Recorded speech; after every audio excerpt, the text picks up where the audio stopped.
Good evening, my friends. It's me, Laura, and welcome to another video brought to you by the Laura's Lupus and Support channel. On tonight, we're going to be talking about the signs and symptoms of depression.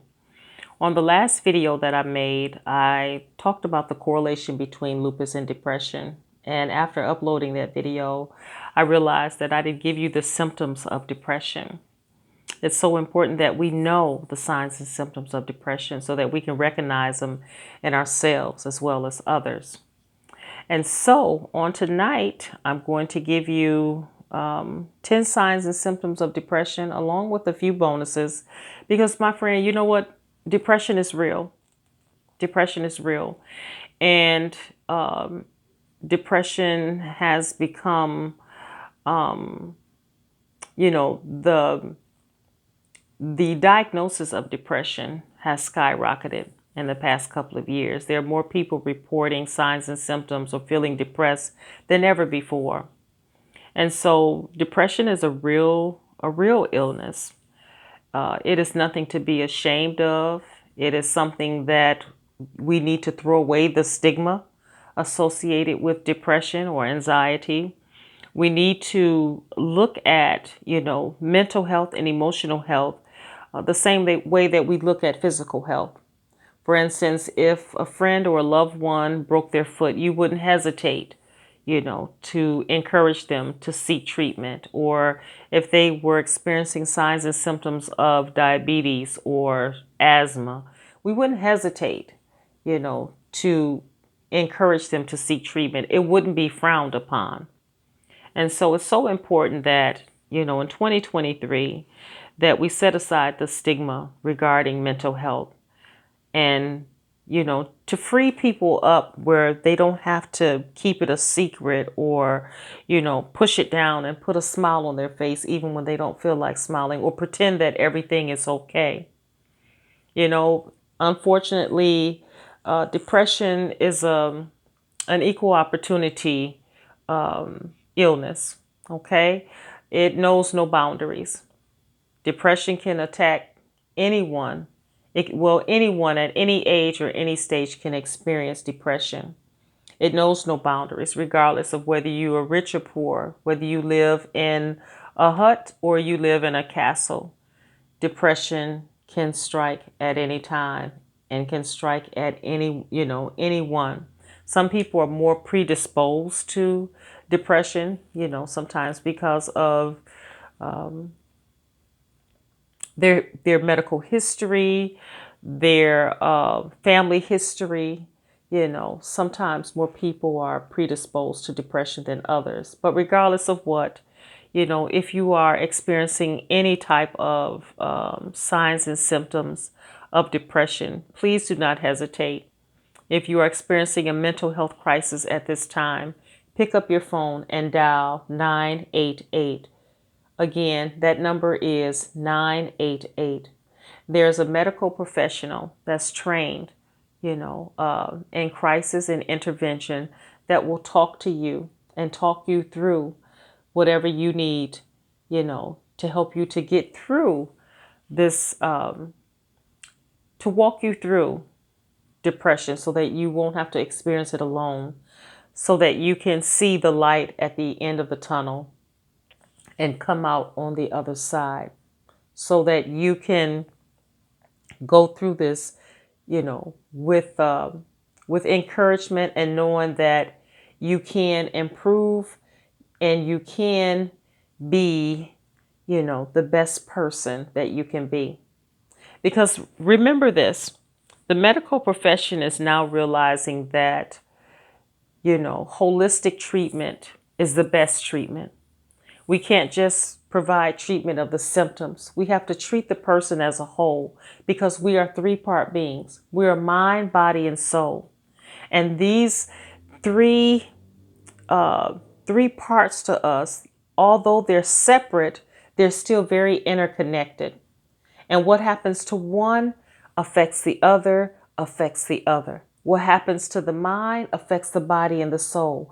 What happens to the soul impacts the mind and the body. What happens to the body can impact the mind and the soul. You follow me?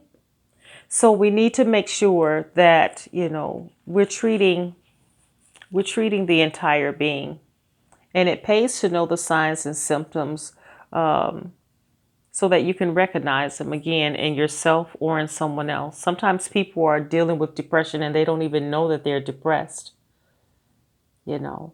And so it helps to know these signs and symptoms, so that you can, it doesn't hurt to ask someone, how are you today?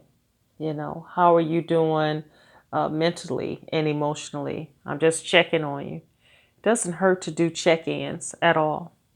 If you had someone that was living at home alone and they were physically disabled, you would do a check-in on them every once in a while. You would call them and say, hey, how are you doing today?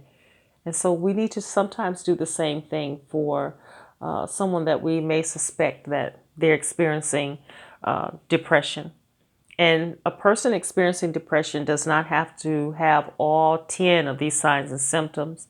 I would suggest that 4 or more may give cause and reason for them to talk to someone.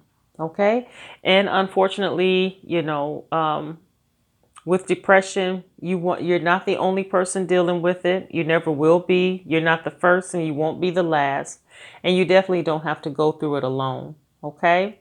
So again, 988, if you or someone that you know are experiencing a mental health crisis at this time. Okay, so let's jump right into it. What are the signs and symptoms of depression? Well, I'm going to give you 10, but I'm going to throw in a few bonuses on tonight as well. Okay, so number 1, feeling down in the dumps or having the blues for more than a few days or a few weeks. Number 2, experiencing difficulty with sleeping. Sleeping too much or having difficulty falling asleep and staying asleep. Number 3, an increase or decrease in appetite. Number 4, experiencing weight gain or weight loss. Number 5, withdrawing from social situations. Let's say, for instance, you know, uh, the girls, I'm just going to, since I'm female, you and your girlfriends, you may meet at the country club every Friday, or you may go to a movie every Friday together, or meet for brunch every Friday. And all of a sudden there's someone in the group that's constantly missing or, canceling or, claiming to have forgotten about it. And it's happening over and over again, one time after the next. There's not like a space in between, and it's not due to some sort of a chronic illness. They're just pulling away. They're becoming very distant and cold. They're not calling or texting as much. That could be a sign that this person may be experiencing symptoms of depression. Number 6, difficulty with memory, to the point where they may say, you know what, I'm losing it, or my mind is getting so bad, I think I may have dementia or Alzheimer's. It's the depression can impact your cognitive, and it can impact your memory. It can get to the point where they think that they're suffering with Alzheimer's disease or dementia. Number 7, they stop doing activities that used to bring them joy, things that they used to find enjoyable. For example, if they loved gardening and that made them smile, it made them happy, they could spend hours, just get lost in gardening. But now all of a sudden you notice they don't do it anymore. Maybe they love painting or, just different things. And all of a sudden they just, I don't want to do that anymore. I'm not interested in it anymore. That could be a sign that they're dealing with depression. Number 8, a loss of libido, sex drive. They're just not interested in sex anymore, having sex with their partner. Number 9, experiencing feelings of guilt. Guilt over things that have been forgotten about or that they should have forgotten about it. Feeling guilty for things in their childhood or things that happened to someone else. For example, when it comes to a national disaster, say for instance a tornado, and it destroys every house on the block except this one family. Well, this family may experience some guilt and depression, first of all, because that can happen due to a national disaster. But also, they feel guilt and depression like, why did we survive? Why is our house still standing? Why didn't, this happen to us? It happened to everybody else. Why didn't it happen to us as well? And so they feel guilty about that. They feel guilty about, whatever took place, it didn't happen to them. Sometimes feeling that, why am I left? It should have happened to me. I was there too. Just feelings of guilt over past experiences, things that other people have forgotten about, but they're still holding on to it, still reminiscing about it, still recalling it. They start to talk about it more. I should have done more. I should have been there more. I should have done this. Shoulda, coulda, woulda. Okay. And last but not least, number 10, they may experience physical ailments as well. So depression doesn't only affect the mind and the emotions, but it can affect a person physically. They may start complaining about, body aches, that they've never complained about before, or severe fatigue where they can't even get out of bed to do their normal daily routines. Also, you may notice that a person that's depressed, that they may let their appearance go, or their personal hygiene. They may not, take a shower or change clothes, for weeks because they don't care how they look anymore. They just, they just stop caring about a lot of things. And sometimes the appearance and the personal hygiene will be the first to go.